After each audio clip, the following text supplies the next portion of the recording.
What is this production? Oh!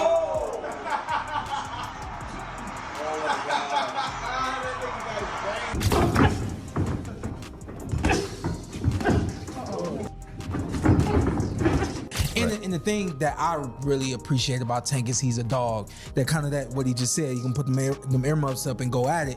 He kind of will assess you as well, and whatever he needs to do, he'll do it. Jake Paul has responded to the newly released sparring and training footage of Gervonta Tank Davis that's taken social media by storm, and his reaction has everyone talking. The viral clip shows Davis looking sharper, faster, and more explosive than ever as he gears up for his next fight, sparking excitement among fans who believe Tank may be entering the peak of his career.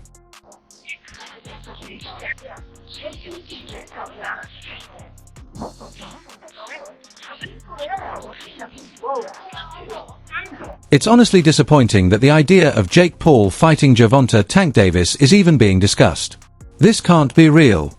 When the rumor first surfaced a couple of months ago, I didn't even want to cover it. It just made no sense. Why would Tank take that fight? Sure, you could call it an exhibition, which it likely would be, but that doesn't change the fact that Gervonta Davis is one of the biggest names in boxing at 135 pounds, an active, elite fighter in his prime. And let's stop comparing this to Floyd Mayweather versus Logan Paul. Floyd was retired by then. He had already achieved everything he needed to in the sport. Tank, on the other hand, is still in his prime, with several legitimate top-tier opponents waiting for him. Taking a fight with Jake Paul, even as a one-off side quest, would only suggest that Tank no longer prioritizes chasing greatness or legacy as a true world champion. Something else that's unfortunate is the idea that Jake Paul might actually fight Gervonta Tank Davis. This can't be real. When it came up a couple of months ago, I was like, you know what? I'm not even going to cover this because there's no way there's no way they're really going to do that. Because it makes no sense. Why would you do that for him? Outside of it, like, okay, you can look at it like an exhibition, which it will be, and we'll take a look at some of the rule set for it. But Gervonta Davis is one of, if not the best, biggest names at 135 pounds, and is an active in his prime fighter. I don't want to hear the similar to Floyd and Logan thing, because at that point, Floyd was retired. Floyd had done all he needed to do in the sport. Tank is still in his prime, still has multiple high-level opponents that he needs to fight. And you can say, oh, you know, the Jake would be a one-off side quest. That's fine, but that just tells me that Tank doesn't care about being a high-level champion in the sport anymore. Carmemell Motton recently reflected on a memorable sparring session he had with Gervonta Davis when he was just 15 or 16 years old. He admitted feeling nervous at first, but said the session quickly turned into a tactical chess match, less about raw power and more about timing, speed, and counterpunching. Motton noted that Davis never tried to overwhelm him or go for a knockout. Instead, they exchanged angles, rhythm, and strategy throughout the session. He recalled how Davis's strength was clear, but in terms of pure skill and quickness, it was a competitive back and forth. Motton described the experience as fun, challenging, and one of the most valuable learning moments in his early development as a fighter. What was it like when you sparred him? I know you sparred Tank early on. Yeah. What was that experience like? Replay that experience for me. Like, you coming out of it, what was your thought? Yeah. I was nervous at first. I think I was 15 at the time we sparred, so he wasn't really like trying to knock me out or nothing like that. But we was going like, he was using the speed on me. Like, we was both like going speed for speed, and it was great. It was like a chess match. Did you understand in that moment like why he is who he is? Yeah. I seen why he's able to beat these guys. Then I also seen why I'm so like. Yeah. I got all this hype around me too. Shawn Porter came to Gervonta Davis's defense regarding his decision to take part in an exhibition bout with Jake Paul, saying that many critics are missing the bigger picture. According to Porter, this fight isn't about proving greatness, it's about securing long-term financial stability for Davis and his family. Since it's an exhibition, the risk is limited by controlled rules and safety measures, with the main purpose being entertainment.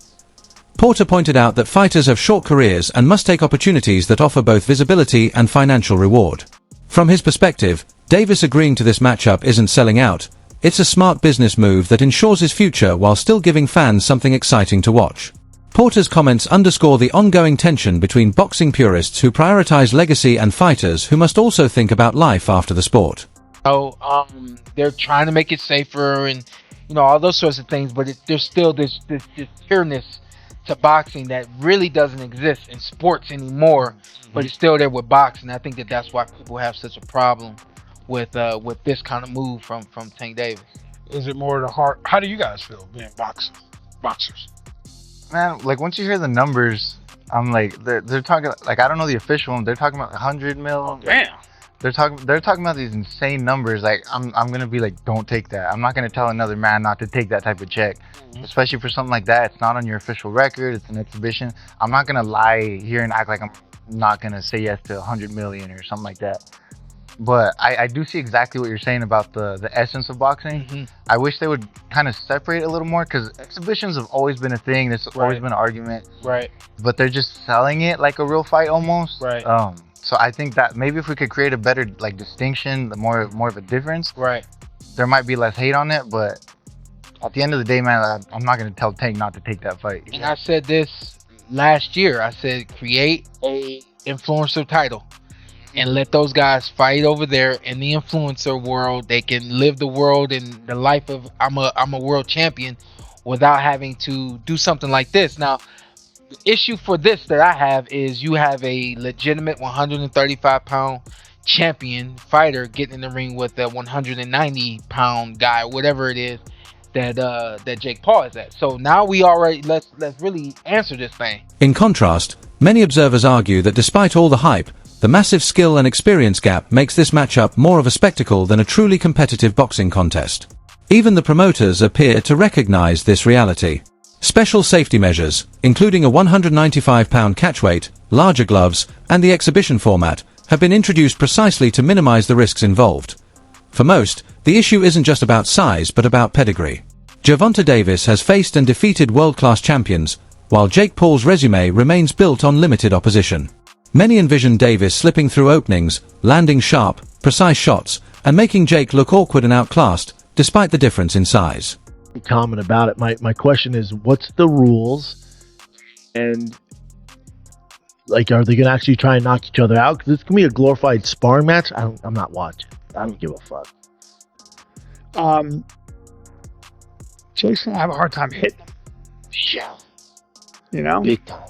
Gervonta's so fast and skilled. Gervonta's gonna eat his I thought punch. Jake was going to fight Anthony Joshua. No, that was actually getting. That is sounded the more craziest interesting. idea I've ever Yeah. heard. Jake Paul trying to fight Joshua is, crazy. Not a sanctioned professional bout. This means the fight will not count towards either fighter's professional records. So it's still being finalized. Yeah, I don't like that. I don't like So that. what is so behind the scenes? You think that it's like, hey, we Yeah. don't punch each other in the jaw? Yep. We don't go. We can punch in the face, but don't go for broke. Like, don't knock me out. Really? Exhibition. That's so not we very can get away with it. interesting. No. Until I find the rule sets, but when I hear exhibition, I'm like, okay. Jake is bodied up, man. He's big. Probably has 100 pounds on Gervonta. Maybe I'd say Gervonta probably walks at 150. So small. So small.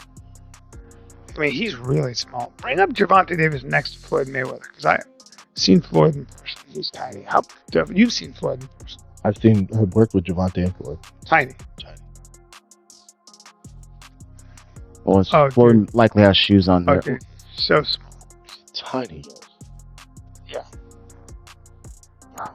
He's so small. Great fighter. Chael Sonnen recently criticized Jake Paul's decision to pivot from pursuing a fight with Anthony Joshua to targeting Gervonta Tank Davis, calling it a major step down from what had been promised. Sonnen argued that, unlike Paul, Tank isn't naturally built for promotion, he's not the type to stir headlines or play into hype. Instead, Davis lets his fists do the talking inside the ring, relying on skill rather than showmanship. While Sonnen acknowledged Tank's elite talent and credibility as a fighter, he questioned whether the matchup could truly captivate mainstream audiences without Paul's promotional power driving it. In his view, the fight's success would depend far more on Jake Paul's marketing engine than on the competitive intrigue between the two boxers themselves. It is the exact opposite of Anthony Joshua versus Jake Paul. So the fight that was being dangled and rumored in front of us, the exact opposite has happened. The opposite of fighting Anthony Joshua is not fighting nobody. The opposite of fighting Anthony Joshua is fighting Tank Davis. Okay. So, there's one big glaring issue for me. It's just your partner being Tank Davis. Tank is not the guy that knows how to sell a fight. Tank cannot sell a fight in his own division. It could be a title fight, a contender fight, a main event fight. He could be the favorite. He could be the underdog. Tank doesn't know how to bring that information to you guys in a way that is compelling. And Tank is already blinking in this situation. You have one guy who is argued amongst, pound for pound, current greats in boxing. You have another guy that has suggested he should not even be allowed to box, that he should have to call it something different. He should not be licensed. He should not be ranked in the top 14. He should never be selected for a world title. Now, Tank has one job to do, which is to let anybody know that's listening that it doesn't make any difference. Boxing is a real sport. Meanwhile, Gervonta Davis's perception of Jake Paul has noticeably evolved over time. Initially, Davis brushed Paul off as nothing more than a loud, attention-seeking sideshow, mocking his claims and treating him like a clown in the boxing world. But as Paul began training seriously and gradually earned credibility, Davis's stance started to shift. He has since acknowledged Paul's dedication, mental toughness, and genuine commitment to improving in the gym. While Davis still doesn't view Paul as elite boxing material, he's become more open to the idea of facing him, partly recognizing the massive audience and promotional pull that comes with Paul's name. How about Jake? What do you think of Jake? Clown. He's a clown. I know that Jake can't fight. He can't fight. So would you look at it as a joke if your team was like, yo, we want you to fight Jake Paul? Would you be like, yeah, man? I laugh at him. You want me to fight him? At first, I didn't like how Jake Paul was coming because of how he was making it look. But now that I see that I feel as though he's still a clown because that's his personality. I'm starting to respect it because he's not doing it like for the hype. He's really like trying to be a boxer. I think that he's decent. Yeah, like he's good. I mean, he's not good, but he's going that way. Is he better than you thought he'd be? Yeah. Gotta be mentally tough. To be in the box. So that's why I don't take that away from some fighters or some people that want to jump into the sport. So this show how tough you are. That's how it should be. Especially after Jake Paul's impressive victory over Julio Cesar Chavez Jr., respect for him within the boxing community has risen dramatically. The Anaheim event broke the venue's all-time gate revenue record, surpassing shows once headlined by elite champions, a clear sign of Paul's growing commercial power. Prominent voices like Oscar de la Hoya have begun to recognize Paul as a legitimate boxer, even suggesting he could one day contend for a world title. Meanwhile, Manny Pacquiao has also acknowledged that, regardless of ongoing skepticism, Paul's discipline and dedication to the sport can no longer be dismissed. The fight not only boosted Paul's reputation as a draw but also enhanced his technical credibility, with analysts praising his ring control, composure under pressure, and ability to execute a game plan in a charged atmosphere. Canelo Alvarez fought Julio Cesar Chavez Jr. We promoted that fight many years ago. Didn't knock him out, couldn't hurt him. So imagine if Jake Paul can hurt or even wobble Chavez Jr. It's something that Canelo didn't do or couldn't do. So Jake Paul, Julio Cesar Chavez Jr., it's a real fight. Yeah. Look, people keep talking about Jake Paul, well, he's not a real fighter, this and that. Well, he's fighting a real fighter now in Julio Cesar Chavez Jr. It's going to be a good test for both guys. Obviously, Jake Paul, he's a masterclass promoter in what he does. He's been doing some great things. I mean, Mike Tyson, 60 million people. Fighting Julio Cesar Chavez Jr., who, when he trains, when he gets in shape, when he's focused, he will be dangerous for anybody. Look, Canelo Alvarez fought Julio Cesar Chavez Jr. We promoted that fight many years ago. Didn't knock him out, couldn't hurt him. So imagine if Jake Paul can hurt or even wobble Chavez Jr. It's something that Canelo didn't do or couldn't do. So there's a lot of stories to come out from this. A lot of great stories for Jake Paul. So I just feel honored and proud that we can team up with MVP Promotions, with Jake Paul, and we can make Zurdo Ramirez with Torticos the mandatory. That's going to be bloodbath in itself. So we're excited.